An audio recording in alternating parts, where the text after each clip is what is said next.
bosan ya kak ketemu aku. Semoga kakak selalu sehat semuanya. Oke, langsung aja aku akan bacakan chapter 20 untuk novel Bidadari dari Kak Likirik. Ditunggu ya. Dah.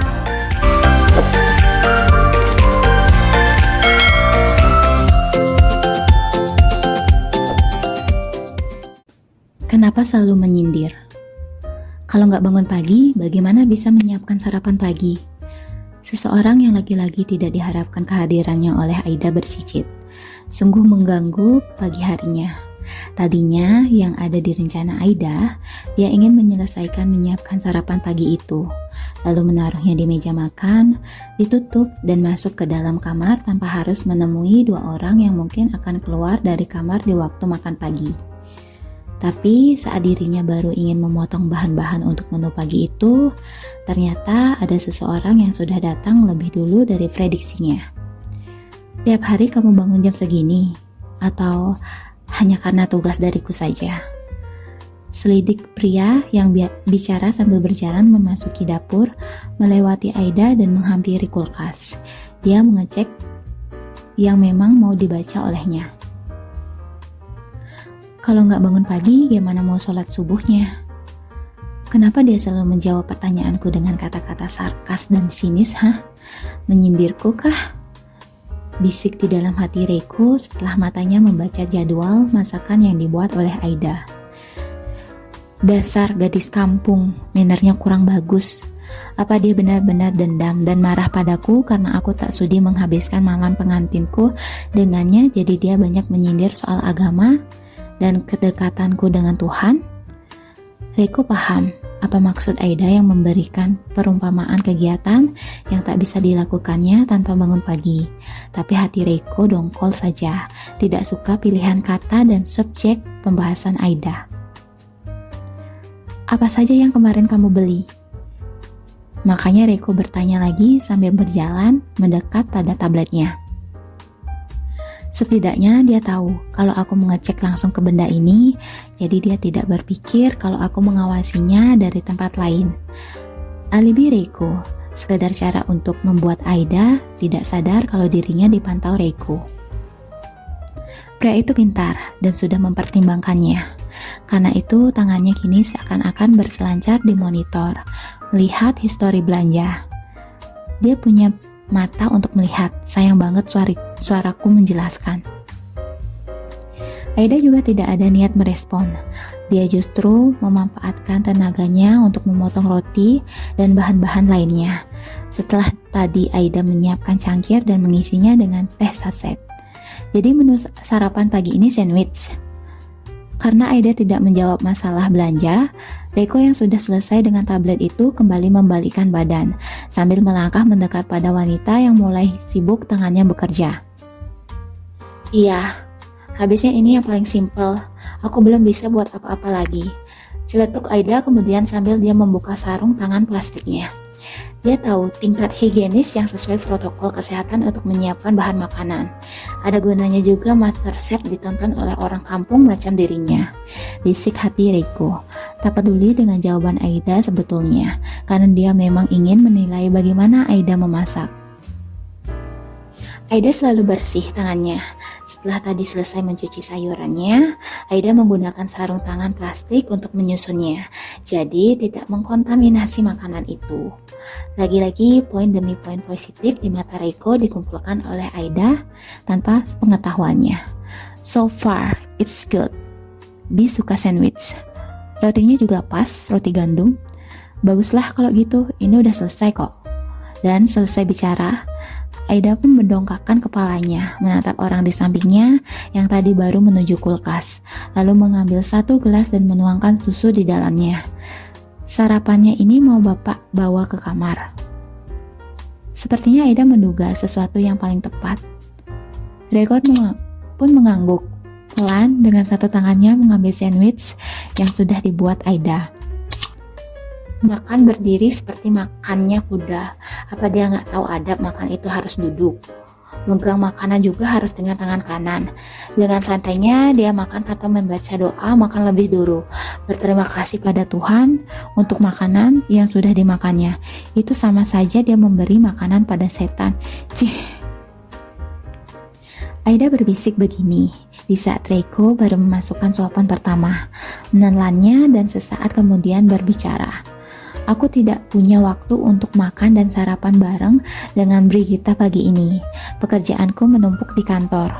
Aida sebenarnya tidak bertanya semua jadwalnya itu dan tidak menganggapnya penting juga. Ini tehnya, Pak.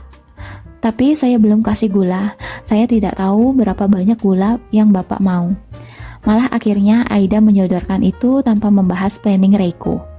Aku tidak minum teh dengan gula, ucap Reiko setelah dia menelan makanan ketiga kalinya dan mengambil cangkir tehnya. Reiko menyerumput minuman yang menghangatkan tenggorokannya, lalu kembali memasukkan sisa sandwich ke dalam mulutnya. Hari ini aku juga pulang agak malam, jadi kamu tidak perlu menyiapkan makan malam. Aku akan minta jika aku mau. Berarti yang paling penting itu adalah sarapan pagi aja kan? Sampai akhirnya Aida mengambil sebuah kesimpulan dengan hatinya yang berloncat senang. Rajin-rajin aja gak pulang, jadi aku serasa punya rumah sendiri seluas ini. Menyenangkan, gumam Aida di dalam hati. Aida justru merasa ketidakhadiran Reiko di rumah itu akan menjadi suatu hal yang positif untuk dirinya. Syukurlah, ini sepertinya pertolongan Tuhan untukku dan menghindarkanku dari masalah denganmu dan Ratu Lebah. Aida memang bukan orang yang lupa untuk bersyukur dengan semua keadaan yang menimpanya. Iya, seperti itu. Tiap pagi aku akan jelaskan padamu jadwalku. Dan itu ucapan terakhir Reiko setelah ia menghabiskan sandwichnya, lalu mengangkat gelas yang sudah berisi susu, juga piring dengan sandwichnya di atasnya. Tentu saja Aida berpikir Reiko pasti akan langsung pergi ke kamarnya. Tapi, ada apa, Pak? Masih ada yang kurang. Aida bingung kenapa Reiko masih berdiri di sisi kanannya. Coba aku lihat lebam di pipi kirimu. Tadi malam sudah diberi salep belum? Terima kasih untuk perhatiannya. Untuk yang satu ini, mimik wajah Aida terlihat tegas menimpalinya. Dan saya tekankan, Bapak tidak perlu merasa bersalah. Aku bisa mengurus lukaku sendiri. Dan aku juga tak menyalahkan Anda karena Anda membela wanita Anda saat itu, Pak. Jadi tak perlu ditanya-tanya lagi. Tegas Aida sambil memberikan senyum tipis karena memang tak ingin ada pembahasan masalah itu mencuat lagi. Pastikan kamu pakai terus salapnya. Itu salap paling bagus untuk lebam kok. Reiko memiringkan kepalanya sedikit sebelum tersenyum dan bicara lagi. Aku lihat sudah agak berkurang memarnya di pipi kamu. Dan itulah kata-kata terakhir dari Reiko sebelum dia mengarahkan langkahnya menuju ke lantai atas. Dia pikir aku peduli padanya. Aku bertanya begitu supaya nanti kalau ada orang datang ke sini untuk mengantar belanjaan atau orang yang berkomunikasi dengannya, tidak menuduh dia dipukuli oleh majikannya. Karena tidak mungkin kan mereka menuduh bahwa dia adalah istri pemilik apartemen ini. Protes Reiko yang kesal. Dan kenapa aku berpura-pura kalau aku melihat dengan jelas lebam itu? Tadi dia bertanya begitu karena memang dia ingin tahu apakah berpengaruh atau tidak salapnya. Tapi mendapatkan jawaban seperti tadi dari Aida tentu saja membuat dirinya jadi emosi. Oh ya ampun, aku lupa. Tapi tiba-tiba Reiko yang berdiri di depan pintu kamarnya, belum sempat dia memegang handle pintu justru merasa khawatir sendiri ketika dia mengingat sesuatu di jari tangan Aida. Dia tidak mungkin disangka pembantu, bukan? Dia akan memakai cincin kawinnya. Itu yang mencemaskan untuk Reiko. Dia tidak ingin orang berpikir kalau dirinya sudah menikah. Sehingga Reiko punya ide lain di dalam benaknya untuk antisipasi.